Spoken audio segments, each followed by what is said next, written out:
स्टेनि सेंग्रा सिख्लाफोर जायफ्रा मेट्रिक पास जानानै ओरैनो दङ गोजौ थाखोसिम फरायनो हायाखिसै आरो बेकार जानानै दं बिसोरखौ मोनसे ट्रेनिं प्रग्रामनि गेजेरजों ट्रेनिं होनानै माबोरैहाय बिसोरखौ संस्थापन होनो हायो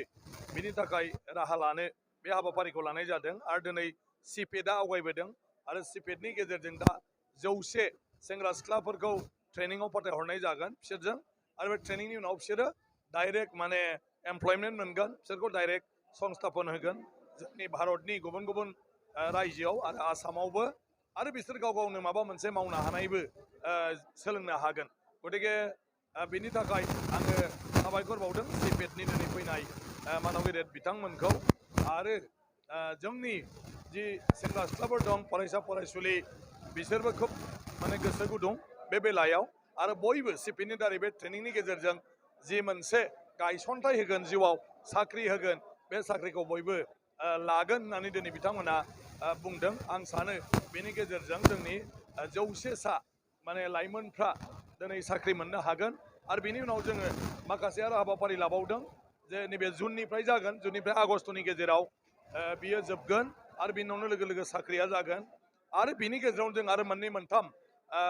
बिथिङाव आरोबाव ट्रेनिं आरो बेबायदि सोसननायनि राहा लानो नागिरदों ओरैनो थानो नाङा गासिबो थाखाय माबा मोनसे नङा माबा मोनसे राहा दंजोबो नाथाय गाव आवगायनांगोन गाव गोसो जानांगोन गाव गोसो जायाबा गाव आवगायाबा रावखौबो जेबो मदद होनो हाया दा दिनै जि लाइमोनफोर बेवहाय फैदों बिसोरो बयबो गावसोरखौनो बेवहाय बुंनानै लादों फोरमायनानै लादों जे बिथांमोना दिनै जि ट्रेनिंनि गेजेरजों जिहेतु साख्रि सिपेटआ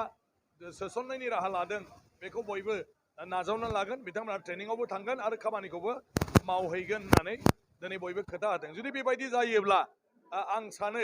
माने गासैबो गावनि लुबैनाय मथे माबा नङा माबा मोनसे मावनानै जिउआव संस्थापन मोनगोन आरो बेफोरखौ ट्रेनिं लाखांनायनि उनाव गाव गावबो खामानि मावनानै जायगायावनो न'आव थानानै सोलिनो हागोन बेखौबो जोङो लानानै रायलायनाय जादों आरो दिनै जों गासै फरायसा फरायसुलिफोरखौ लादों आरो बे फरायसा फरायसुलिफ्रा दा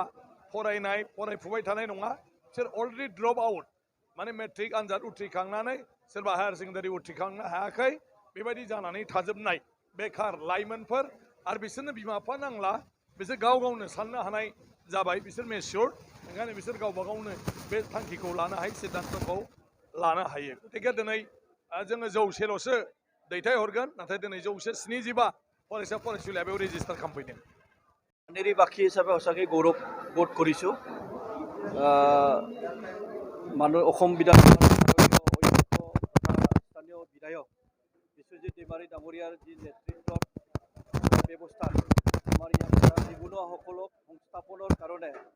যি নেকি স্কিল ডেভেলপমেণ্ট প্ৰগ্ৰাম এটা লোৱা হৈছিলে আৰু ইয়াত আমাৰ চিপেডৰ লগতে SIPNRDৰ অফিচাৰসকলে আহিছিলে আমি তিনিমহীয়া ট্ৰেইনিঙৰ কাৰণে যি নেকি প্ৰধানমন্ত্ৰী কৌশল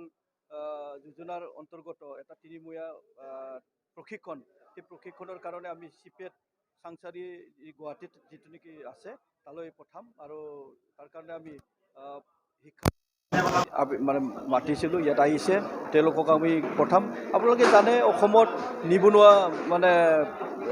সমস্যাটো দিনক দিনে বাঢ়ি আছে আপোনালোকে অসম চৰকাৰে যদিও 1 লাখ চাকৰি দিয়াৰ কাৰণে বা 1 লাখ চাকৰি দিবৰ কাৰণে বা হৈ দিনা 44,000